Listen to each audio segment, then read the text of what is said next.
ഇന്ന് നമ്മുടെ കൂടെയുള്ളത് വളരെ സ്പെഷ്യൽ ആയിട്ടുള്ളൊരു ഗസ്റ്റാണ്. ഗസ്റ്റ് എന്ന് പറയുമ്പോൾ ശരിക്കും പറഞ്ഞു കഴിഞ്ഞാൽ ഇദ്ദേഹത്തിനെ കുറിച്ച് പറയാൻ എനിക്ക് വാക്കുകളില്ല. കാരണം ഇന്ന് ഇപ്പോൾ നമ്മൾ ഈ കാണുന്ന മോട്ടോ എന്തൂസിയാസ്റ്റ് ആയിട്ടുള്ള ആളുകൾ, അവർക്ക് വളരാനും അതുപോലെ തന്നെ അവർക്ക് അങ്ങോട്ടും ഇങ്ങോട്ടും പരിചയപ്പെടാൻ ഒരുപാട് ഓപ്ഷൻസ് ഉണ്ട്. സോഷ്യൽ മീഡിയ, അതുപോലെ തന്നെ പുതിയ കാറുകളുടെ ലോഞ്ച്, ഇങ്ങനെയുള്ള ഒരുപാട് ആക്ടിവിറ്റീസ് നടക്കുന്നൊരു കാലഘട്ടമാണ് ഇപ്പോൾ. 10-25 വർഷങ്ങൾക്ക് പുറകിൽ നമ്മൾ നോക്കുകയാണെന്നുണ്ടെങ്കിൽ ഇങ്ങനെ ഒരു മോട്ടോ എന്തൂസിയാസ്റ്റ് ആയിട്ടുള്ള ആളുകൾക്ക് ഒത്തുചേരാൻ വേണ്ടി നടന്നിരുന്ന ഒരു കാര്യമെന്ന് പറയുന്നത് റാലികളായിരുന്നു. ഇങ്ങനെയുള്ള റാലികളിൽ വിന്നറായി, അത് നമ്മുടെ ഈ ഒരു കൊച്ചു കേരളത്തിൽ മാത്രമല്ല, ഇന്ത്യ അതുപോലെ തന്നെ പുറത്ത് എല്ലാവിടെയും പോയി ഒരുപാട് ട്രോഫികളും കാര്യങ്ങളും എല്ലാം സ്വന്തമാക്കിയിട്ടുള്ള നമ്മുടെ സ്വന്തം രഞ്ജിത്ത് സാറാണ്. സോ രഞ്ജിത്ത് സാറിൻ്റെ എക്സ്പീരിയൻസ്, അദ്ദേഹം നമുക്ക് ഒരു നാഷണൽ ബുക്ക് ഓഫ് റെക്കോർഡ്സിലൊക്കെ അദ്ദേഹം വിൻ ചെയ്തിട്ടുണ്ട്.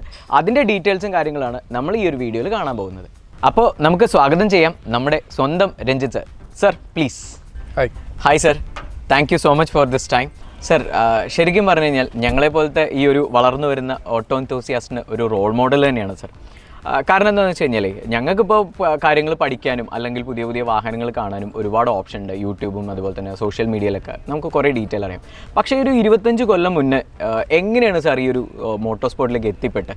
25 ഇയേഴ്സ് മുന്നേ അത് വളരെ ഡിഫിക്കൽട്ടായ ഒരു സംഭവമായിരുന്നു. അതെ, ഒന്ന് തന്നെ വണ്ടി, അതിൻ്റെ എക്സ്പെൻസ്, വണ്ടി പ്രിപ്പറേഷൻ, പിന്നെ അന്ന് ഇത്രയും പറയുന്ന മോട്ടോർ സ്പോർട്സ് എന്തൂസിയാസ്റ്റ് ഉണ്ടെങ്കിലും അതിന് വേണ്ടിയിട്ടുള്ള ഇൻഫ്രാസ്ട്രക്ചർ ഉണ്ടായിരുന്നില്ല. അതെ, അതായത് വളരെ കുറച്ച് പേരെ കോയമ്പത്തൂർ ഭാഗത്ത് വണ്ടികൾ പ്രിപ്പറേഷൻ ഉണ്ടായിരുന്നുള്ളൂ. പിന്നെ ഞങ്ങളെ സംബന്ധിച്ച് അന്ന് ഞങ്ങൾ കോളേജിൽ പഠിക്കുന്ന പിള്ളേരാണ്. ഞങ്ങൾക്ക് അതിനുള്ള budget, first of all the budget is A difficult task. ഞങ്ങൾ അന്ന് വീട്ടിൽ നിന്ന് കാശ് ചോദിച്ചിട്ടാണ് ഇതിലേക്ക് ഇറങ്ങുന്നത്, അല്ലാണ്ട് ഇതിനായിട്ട് ഞങ്ങളുടെ കയ്യിൽ ഫണ്ട് ഉണ്ടായിരുന്നില്ല. അപ്പോൾ സാറ് ശരിക്കും ഇങ്ങനെ, കാരണം ഇതൊരു റിസ്കി എലമെന്റും കൂടിയാണല്ലോ ഇങ്ങനെ ഒരു സ്പോർട്സിൽ പങ്കെടുക്കാന്ന് പറയുന്നത്. അപ്പോൾ ഫാമിലിയുടെ ഭാഗത്തുള്ള സപ്പോർട്ട് എങ്ങനെയാണ്? അവർക്ക് അറിയായിരുന്നു ശരിക്കും? അവർക്ക് അത്രക്ക് വലിയ പിടുത്തം ഉണ്ടായിരുന്നില്ല.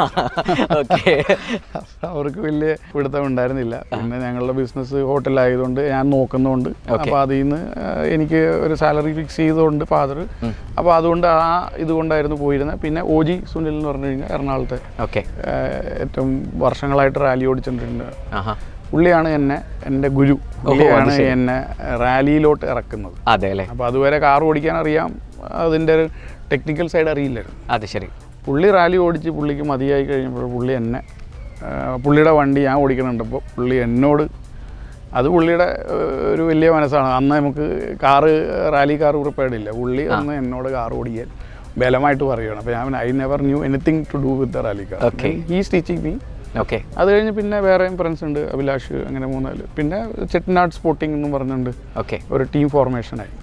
അപ്പോൾ അന്ന് പ്രൈവറ്റ് ആയിട്ട് ഓടിക്കുന്ന ആൾക്കാരെല്ലാം സ്വന്തമായിട്ടായിരുന്നു സപ്പോർട്ട് കൊണ്ടുവന്നിരുന്നത്. അതായത് സർവീസ് സപ്പോർട്ട് എന്ന് പറഞ്ഞാൽ നമ്മൾ പുറകെ 2 വണ്ടി വരുമായിരുന്നു. ഇപ്പം അങ്ങനെ അന്ന് നമുക്ക് ടീമൊന്നും ഉണ്ടായിരുന്നില്ല.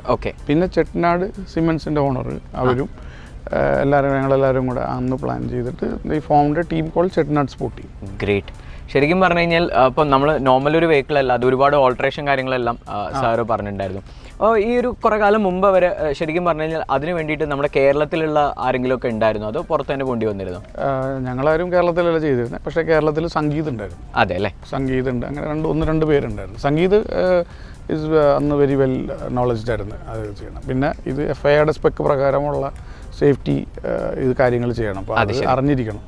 ഞങ്ങളുടെ എല്ലാം വണ്ടി പ്രിപ്പയർ ചെയ്തിരുന്നത് കോയമ്പത്തൂരായിരുന്നു. ഇനി ശരിക്കും പറഞ്ഞു കഴിഞ്ഞാൽ സാറിൻ്റെ ഒരുപാട് കാര്യങ്ങൾ നമുക്ക് ചോദിച്ചറിയാനുണ്ട്. ലൈക്ക് നമ്മുടെ ഫോക്സ്വാഗൻ്റെ എൻഡ്യൂറൻസ് ടെസ്റ്റിലെല്ലാം സാറ് ഉണ്ടായിരുന്നല്ലോ, അതിൻ്റെ എല്ലാ കാര്യങ്ങളും അറിയാം. നമുക്കൊരു കാര്യം ചെയ്യാം, ഇതൊന്ന് ഓടിച്ച് നമുക്ക് അങ്ങോട്ട് ആ കാര്യങ്ങൾ പറഞ്ഞാലോ? Okay, please sir.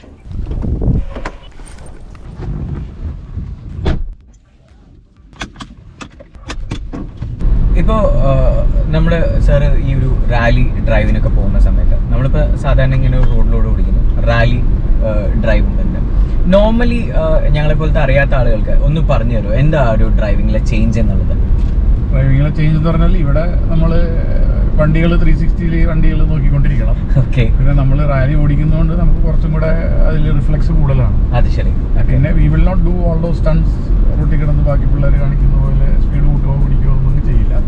പിന്നെ ഇൻ കേസ് നമുക്കിപ്പോൾ നമ്മൾ സ്പീഡിൽ വരുവാണ്, നമുക്കൊരു റൂട്ടിൽ ഈ പറയുന്ന എന്തെങ്കിലുമൊക്കെ ഒരു ഡിഫറൻസ് വരുമല്ലോ, വെള്ളം മറക്കുമ്പോഴും എന്തെങ്കിലും ഒരു ചാൻസസ് ഓഫ് വണ്ടി കയ്യിൽ നിന്ന് പോകാം. So we know how to correct car, bring it back, and then we know how to അവിടെ എങ്ങനെയാണ് ആക്സിലേറ്റർ കൊടുക്കുന്നത്,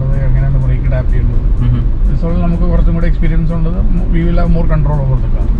പ്രത്യേകിച്ച് നമ്മുടെ കേരളത്തിലെ റോഡുകളിൽ വണ്ടികൾ നമ്മൾ ഹൈവേയിൽ വരുമ്പോൾ പെട്ടെന്നായിരിക്കും ഒരു കുഴി വരുന്നത്, അതിൽ ചാടി വണ്ടി തെറിച്ചു പോരും. then how to bring the car back. It's very easy because when we are driving a rally car, we know how to control the car, we know how to bring the car back. അതിൽ റാലിയിൽ നമ്മൾ ചെയ്യുന്ന we throw the car to take a corner.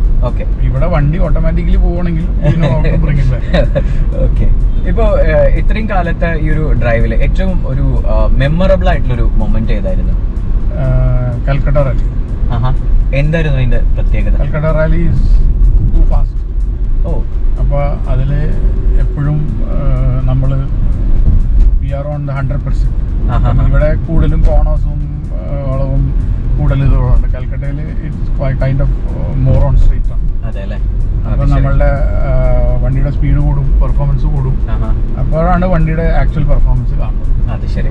നാട്രാക്സിൽ ഏകദേശം 11.3 kilometre അല്ലേ, ഏഷ്യയിലെ തന്നെ ഏറ്റവും വലിയ ഒരു ട്രാക്ക്, ദ ബിഗസ്റ്റ്. അതെ, ആൻഡ് ദ ഫാസ്റ്റസ്റ്റ്. അപ്പോൾ എങ്ങനെയാണ് സാർ അതിനെ പ്രിപ്പയർ ചെയ്തത്?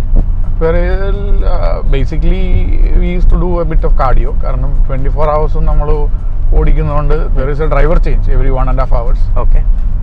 അതിൽ ചില സമയത്ത് ഞങ്ങൾ അങ്ങനെയല്ല ചെയ്തിരുന്നത്. കാരണം ഈ റെക്കോർഡ് ഡ്രൈവിന് 2 കാറാണ് അവർ മാറ്റിയിട്ടിരുന്നത്.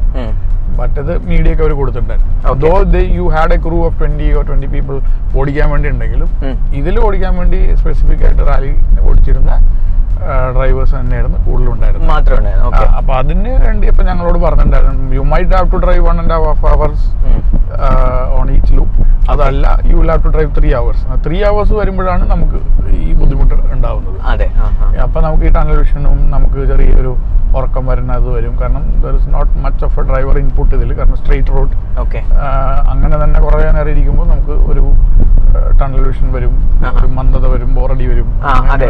ഇപ്പൊ സാധാരണ ഇപ്പൊ നമ്മളിപ്പോ ഈ ഒരു റൂട്ട് കൂടെ പോകുന്നു, അത് കുറച്ച് കഴിയുമ്പോൾ റോഡുകൾ മാറി. അപ്പൊ എന്താ വെച്ചാൽ ഇങ്ങനെ ഓടിക്കുമ്പോൾ ഇവിടെ ഒരുപാട് കാര്യങ്ങൾ നോക്കാനുണ്ട്. ഡ്രൈവർ വണ്ടി വരുന്നുണ്ട്, കുഴിയുണ്ട്, ഇതുണ്ട്. അപ്പൊ നമുക്ക് കുറെ ഇൻപുട്സ് വരുന്നുണ്ട്. അപ്പൊ നമ്മൾ ഓക്യുപ്പൈഡ് ആണ്. അവിടെ നമുക്ക് ഓക്യുപ്പൈഡ് അല്ല.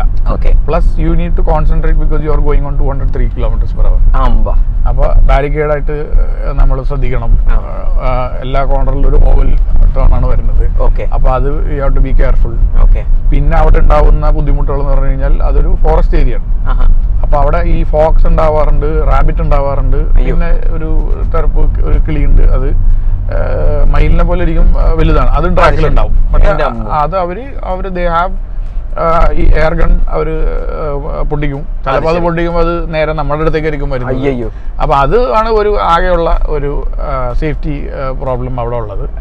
അപ്പൊ അതൊക്കെ നമ്മൾ കെയർഫുൾ ആയിരിക്കണം. രാത്രി ഡ്രൈവ് ചെയ്തപ്പോഴാണ് we had this issue. Because രാത്രി വേറെ ഓടിക്കുന്ന ആൾക്കാർക്ക് ഉറക്കം വന്നു തുടങ്ങിയപ്പോൾ ഞങ്ങൾ 3 hours വെച്ച് ഞങ്ങൾ ഓടിക്കാൻ തുടങ്ങി. 3 hours രാത്രി. അപ്പൊ ഐ ടുക്ക് ഓവർ അറൌണ്ട് 3:30. ഒരു 3:30 എനിക്ക് ഉറക്കം ഇങ്ങനെ മൂർധന്യത്തിൽ നിൽക്കുന്ന സമയം. പിന്നെ 6 മണി വരെ. അപ്പൊ ആ ഉറക്കത്തിന്റെ ആ ടൈമിലാണ് എനിക്ക് കിട്ടിയത്. അതിന് മുന്നേ എന്റെ കൂടെ ടീംമേറ്റ് ഫാബിദ ഓടിച്ചത്. After me it was Deepak Chinnappa എന്ന് പറഞ്ഞു. ഞാൻ ഒരു കാര്യം കൂടി ചോദിക്കട്ടെ. ഇപ്പൊ സാറ് പറഞ്ഞു അതിനകത്ത് ഈ മൃഗങ്ങളൊക്കെ അങ്ങോട്ടും ഇങ്ങോട്ടും പാസിംഗ് ഒക്കെ ഉണ്ട് പറഞ്ഞു. സാർ അങ്ങനെ രാത്രി ഓടിക്കുന്ന സമയത്ത് വല്ല മറ്റേ കുറുക്കനോ അല്ല? ഞങ്ങൾ രണ്ട് ഡ്രൈവേഴ്സിന് അങ്ങനെ എക്സ്പീരിയൻസ് ഉണ്ടായി. ഒന്ന് എനിക്കും ഒന്ന് ദീപക്കിനും. അയ്യോ. അപ്പൊ എനിക്കുണ്ടായത് ഒരു ഫോക്സ്, ഈ ലൈറ്റ് കണ്ടപ്പോ ഫോക്സ് വണ്ടിക്ക് നേരെ ഓടി വന്നു. Instead of going away from the car അത് ഇങ്ങോട്ട് ഓടി വന്നു. അയ്യോ. ഇവര് ഗണ്ണിന് വെടി വെക്കുമ്പോഴും അത് ഈ ലൈറ്റിലോട്ട് തന്നെ ഫോക്കസ് ചെയ്ത് അത് ഇങ്ങോട്ട് തന്നെ ഓടി വന്നു. അപ്പൊ അത് ഈ വണ്ടിയുടെ കോർണറിലോട്ട് വരണപ്പോഴത്തേക്കും ഞാൻ വണ്ടി ട്രാക്കിൽ നിന്ന് താഴോട്ട് മാറ്റി. അത് ശരി. താഴോട്ട് മാറ്റിയപ്പോഴും ബാക്കിൽ അത് തട്ടി. പക്ഷെ തട്ടി കഴിഞ്ഞ് അത് തിരിച്ച് അങ്ങനെ തന്നെ ഓടി പുറത്തേക്ക്. അപ്പൊ നമുക്ക് വേറെ കാണാം. Track is well lit. I could see him running away ബാക്കിൽ അടിച്ചിട്ട്. പക്ഷെ ആ ഒരു ഇമ്പാക്റ്റിൽ ബാക്കിൽ ടെയിലിൽ മുട്ടിയപ്പോ ആ ഇമ്പാക്റ്റിൽ വണ്ടിയുടെ ടെയിൽ പുറത്തേക്ക് പോയി.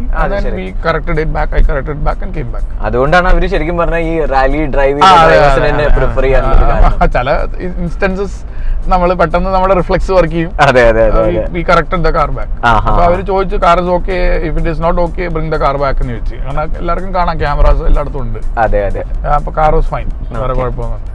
പിന്നെ അതുപോലെ തന്നെ സാർ ഇപ്പം ഈ ഒരു എൻഡ്യൂറൻസ് ടെസ്റ്റിൽ സാറിൻ്റെ അടുത്ത് ഞാൻ നേരത്തെ ചോദിച്ചപ്പോൾ പറഞ്ഞു വണ്ടികളിൽ ഒരു മാറ്റം വരുത്താൻ പറ്റില്ല, കാരണം അതൊരു നാഷണൽ റെക്കോർഡ് ഓഫ് അതിലായിരുന്നു അത് പാർട്ടിസിപ്പേറ്റ് ചെയ്തിട്ടുണ്ടായിരുന്നു അല്ലേ? അപ്പോൾ നമ്മൾ സാർ അവിടെ ഓടിച്ചിരുന്ന വെർട്ടൂസും അതുപോലെ തന്നെ സാർ ഇപ്പോൾ ഓൾറെഡി ഒരു വെർട്ടൂസ് ഓൺ ചെയ്യുന്നുണ്ട്, GT അല്ലേ 1.5. അപ്പോൾ അത് അവിടെ ഓടിച്ചിരുന്നതും ഇവിടെ ഓടിക്കുന്നതും തമ്മിൽ സാറിന് എങ്ങനെയാണ് ഒരു വ്യത്യാസം ഫീൽ ചെയ്തിട്ടുള്ളത്? എന്തെങ്കിലും വ്യത്യാസം ഫീൽ ചെയ്തിട്ടുണ്ടായിരുന്നോ? രണ്ട് വണ്ടിയും സ്പെക്ക് പ്രകാരം സെയിം ആണ്. ഓക്കെ, ഇറ്റ് ഈസ് റോഡ് ഓടുന്ന കറക്റ്റ് വണ്ടിയുടെ സ്പെക്ക് തന്നെയാണ്. There is no changes in that car.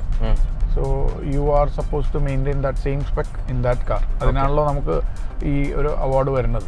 ഈ അപ്പോൾ ഇന്ത്യൻ ബുക്ക് ഓഫ് റെക്കോർഡ്സിന്റെ അവരുണ്ട്, FMSCയുടെ മോണിറ്ററിംഗ് ഉണ്ട്. So there is a scrutiny also. So the spec is same. അപ്പം ഞാൻ ഈ വണ്ടി ഓടിക്കുന്നതിന് ഒരു 3 മാസം മുന്നെയാണ് ഞാൻ ഒരു വെർട്ടസ് മേടിച്ചത്. അപ്പോൾ അത് ഓടിച്ചതുകൊണ്ട് എനിക്ക് ഇതിൽ ഓടിക്കാൻ കുറെ കൂടെ കംഫർട്ടബിൾ ആയിരുന്നു. പിന്നെ അത് കഴിഞ്ഞ് നമ്മൾ വണ്ടി ഇതിൽ ഓടിച്ചു കഴിഞ്ഞതിന് ശേഷം എൻ്റെ confidence level on that car has increased. കാരണം അപ്പം ഞാൻ നമ്മളുടെ വണ്ടികൾ ഇവിടെ ഓടിക്കുന്നത് ഞാൻ ഇത്രയും സ്പീഡിൽ ഈ വണ്ടി ഓടിച്ചിട്ടില്ല ഇവിടെ. ഒരു 140 ആ സ്പീഡിൽ നമ്മൾ പാലക്കാട് കഴിഞ്ഞ് പോകുമ്പോഴൊക്കെയാണ് നമ്മൾ ആ ഒരു സ്പീഡ് വണ്ടിയിൽ കയറുന്നത്. പിന്നെ ഇതിവിടെ വന്നപ്പോഴാണ് 203 സ്റ്റഡി ആയിട്ട് ഓടിക്കുന്നതും when I'm taking a corner ആ വണ്ടി അതിൻ്റെ ഒരു കോർണറിൽ ആ വണ്ടിയുടെ പെർഫോമൻസ്, അതായത് ആ വണ്ടിക്ക് ടെയിലിൽ ഒരു ഇത് വഴിയോ പുറത്തോട്ട് പോവുകയോ ഒന്നുമില്ല. Car is well intact, glue to the road.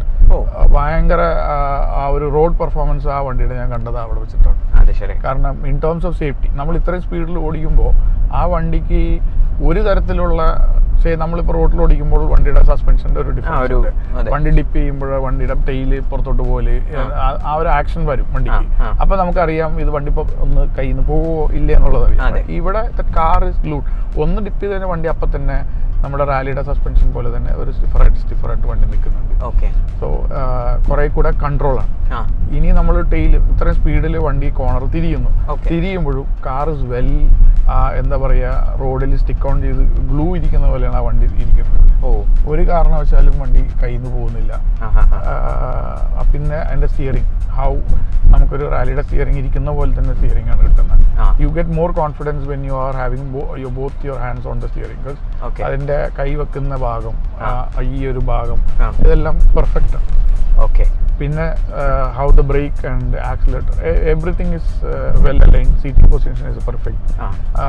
പിന്നെ നമ്മൾ ഈ വണ്ടി ഓടിക്കുന്ന സമയത്ത് നമുക്ക് ആ കോൺഫിഡൻസ് ലെവൽ കൂടാൻ തുടങ്ങി. അതെ അല്ലേ? ശരിക്കും ഇപ്പം സാറ് പറഞ്ഞ ഈ ഒരു കാര്യം വെച്ച് നോക്കുകയാണെന്നുണ്ടെങ്കിൽ ഇപ്പം നമ്മളിവിടെ കസ്റ്റമേഴ്സിൻ്റെ അടുത്തൊക്കെ പല സമയത്തും നമ്മൾ പറയുന്നുണ്ട്, നമ്മളിത് ഈ ഒരു എൻഡ്യൂറൻസ് ടെസ്റ്റ് നടത്തി അത്രയും ഏകദേശം 4600 കിലോമീറ്ററുകളാണ് അതിൻ്റെ ഒരു റെക്കോർഡ് കിട്ടിയിട്ടുള്ളത് 24 hours. അപ്പോൾ ഈ ഇത്രയും 22 hours ഗ്രേറ്റ്. അപ്പോൾ സാർ ശരിക്കും പറഞ്ഞു കഴിഞ്ഞാൽ നമ്മളിപ്പം ഇങ്ങനെ ഡ്രൈവ് ചെയ്യുമ്പോൾ പലർക്കും ഉള്ള ഒരു സംശയമാണ്, നമ്മുടെ ഈ ഒരു പിറ്റ് സ്റ്റോപ്പ് ഒക്കെ ഉണ്ടായിരിക്കില്ലേ, ആ സമയത്ത് എത്ര മിനിറ്റ് ആയിരിക്കും അത് നിർത്താൻ? Less than A minute. Okay. 50 seconds. അതിന് എന്തൊക്കെയാ ചെക്ക് പോയിന്റ്സ് അതിൽ 4 ടയേഴ്സും ചെക്ക് ചെയ്യും. 4 ടയേഴ്സ് റൊട്ടേറ്റ് ചെയ്യും, ഫ്യൂവൽ ചെയ്യും, വണ്ടിയുടെ ഫ്രണ്ടിൽ ക്ലീൻ ചെയ്യും ഗ്ലാസുകൾ. കാരണം ഇതൊരു ഈ ട്രാക്ക് ഇരിക്കുന്നത് ഒരു ഫോറസ്റ്റ് ഏരിയയിലായതുകൊണ്ട് ഈ ഇൻസെക്ട്സ് ഉണ്ട്. അപ്പൊ അത് വന്ന് ഗ്ലാസ്സിൽ അടിക്കുന്നത് ഞങ്ങളുടെ വിഷൻ ഭയങ്കര മോശമാണ് രാത്രി. അപ്പൊ ഇത് ഗ്ലാസ്സിൽ അടിക്കുന്ന പറഞ്ഞാൽ നമ്മൾ 200 കിലോമീറ്റർ അടിക്കുമ്പോൾ അത് ഇൻസെക്ട്സ് ആണ് കംപ്ലീറ്റ് ഗ്ലാസ്സിൽ. വൈപ്പർ ഇട്ടാലും അത് ക്ലീൻ ആവില്ല. അപ്പൊ അതായിരുന്നു ഒരു മേജർ ഇഷ്യൂ അവിടെ ഓടിച്ചിരുന്നത്. അപ്പൊ അത് ക്ലീൻ ചെയ്യല്, വണ്ടിയിലെ ഫ്യൂവൽ അടിക്കല്, ഫ്രണ്ടിലെ ഇതിന്ന് ആ ഇൻസെക്ഷനെ ക്ലീൻ ചെയ്ത് അത്ര ആ വണ്ടിക്ക് ചെയ്യുന്നുള്ളൂ. അതിൽ കൂടുതൽ വേറെ ഒന്നും ചെയ്യുന്നില്ല. Fill the fuel, air pressure, air ടയറിന് ചെക്ക് ചെയ്യുക, വേറെ ഒന്നുമില്ല. ടയർ റൊട്ടേറ്റ് ചെയ്യേണ്ട ആവശ്യം വരുവാണെങ്കിൽ മാത്രം റൊട്ടേറ്റ് ചെയ്യുള്ളൂ. അത് നമ്മൾ ഓടിക്കുന്ന ഡ്രൈവർ അവരോട് പറയും, അടുത്ത ഇതിന് മുന്നേ പറയും, ടയർ റൊട്ടേറ്റ് ചെയ്തോളാൻ പറയുവാണെങ്കിൽ മാത്രമേ അവർ പ്രിപ്പയർ ചെയ്യൂ. Okay, thank you sir. അതുപോലെ തന്നെ നമ്മുടെ ഒരുപാട് വെർട്ടൂസ് കസ്റ്റമർക്ക് ഉണ്ട് അല്ലേ? കസ്റ്റമേഴ്സ് ഒരുപാട് നമുക്കുണ്ട് വെർട്ടൂസിന്. ആ കസ്റ്റമേഴ്സിന് ഈ ഒരു എൻഡ്യൂറൻസ് ടെസ്റ്റ് കഴിഞ്ഞ് സാറിന് കൊടുക്കാനുള്ള ഒരു മെസ്സേജ് എന്താണ് ശരിക്കും? വളരെ വളരെ ഈസി ആയിട്ട് പറയാം.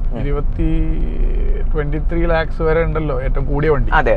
കുറഞ്ഞ വണ്ടി എന്നുണ്ട് 17 17 തൊട്ട് 23 സ്പാൻ നമുക്ക് ഒരു BMW ഒരു 1 crore മേടിക്കുന്ന BMW അല്ലെങ്കിൽ മെർസഡീസിന്റെ പെർഫോമൻസ് ആണ് ഈ വണ്ടിക്ക് കിട്ടുന്നത്. 203 കിലോമീറ്റർ സ്പീഡിൽ ഞങ്ങൾ ഫുൾ 24 hours വണ്ടി അതായത് ആ ആക്സിലേറ്റർ ചവിട്ടി പിടിച്ച് വെച്ചിരിക്കുന്ന വണ്ടിക്ക് യാതൊരു കുഴപ്പമില്ല.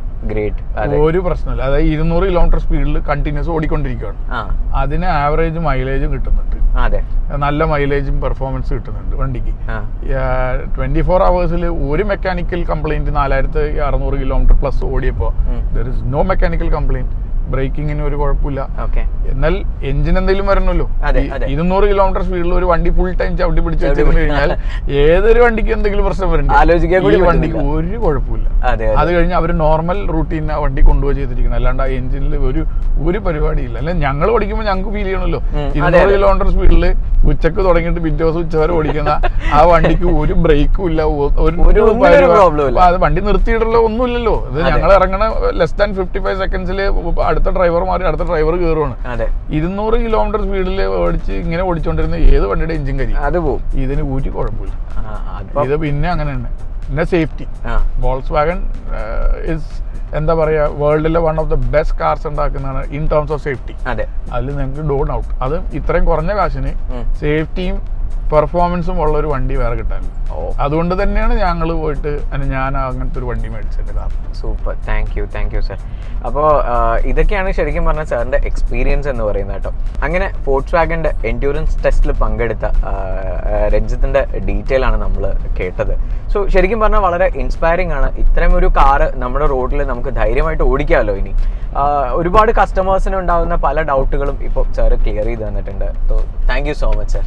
Thank you. Yes sir. Thank you for inviting me for this. Yes sir. Sir, we are pleasure to be with you.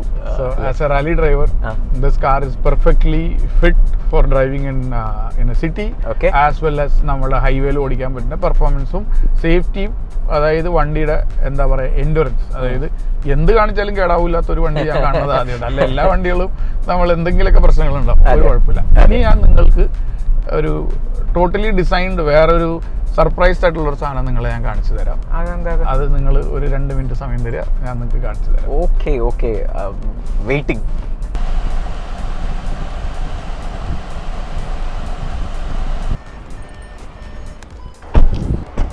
എവിടെ സർ സർപ്രൈസ്? എവിടെ സർപ്രൈസ് ഒന്നും കാണാനില്ലല്ലോ. 2 മിനിറ്റ്. ഇതാണ് സർപ്രൈസ് വരുന്നത്. That is your surprise. Oh my god. So this is a professionally prepared rally car. Okay. എല്ലാ സ്പെക്കിലും ഇപ്പോൾ INRCയിൽ ഓടുന്ന ഒരു റാലി കാറാണ്. ഞാൻ 2014 ലാസ്റ്റ് റാലി ഓടിച്ചത്. പിന്നെ ഞാനിപ്പോൾ അതൊരു പണ്ട് ഓടിച്ച വണ്ടിയാണ്ട് അങ്ങനെ വെച്ചിരിക്കുന്നത്. എൻ്റെ അമ്മോ, അടിപൊളി, സൂപ്പർ സർ. ഇനി അടുത്ത സാറിൻ്റെ എല്ലാ വിശേഷങ്ങളും നമുക്ക് ഈ ഒരു കാറിൽ വെച്ച് സാറ് പറഞ്ഞു തരണം. ഇതിൻ്റെ സ്പെക്കും അതുപോലെ തന്നെ സാർ ഈ കാറിലുണ്ടായ മറക്കാത്ത അനുഭവങ്ങളും അങ്ങനെ വീഡിയോ കൂടി നമുക്ക് തരില്ലേ? Yes, definitely. നിങ്ങൾ കയറി എക്സ്പീരിയൻസ് ചെയ്യേണ്ട ഒരു വണ്ടിയാണ്. തീർച്ചയായിട്ടും. സോ ഇതൊക്കെയാണ് ഇന്നത്തെ വിശേഷം. ഇനി അറിയാൻ പോകുന്ന നമ്മുടെ ഈ ഒരു കാറിൻ്റെ ഡീറ്റെയിലും കൂടിയുണ്ട്. ഈ ഒരു കാറിൻ്റെ ഡീറ്റെയിലുമായി നമ്മൾ ഇനി വീണ്ടും വരാം. So thank you sir, thank you so much.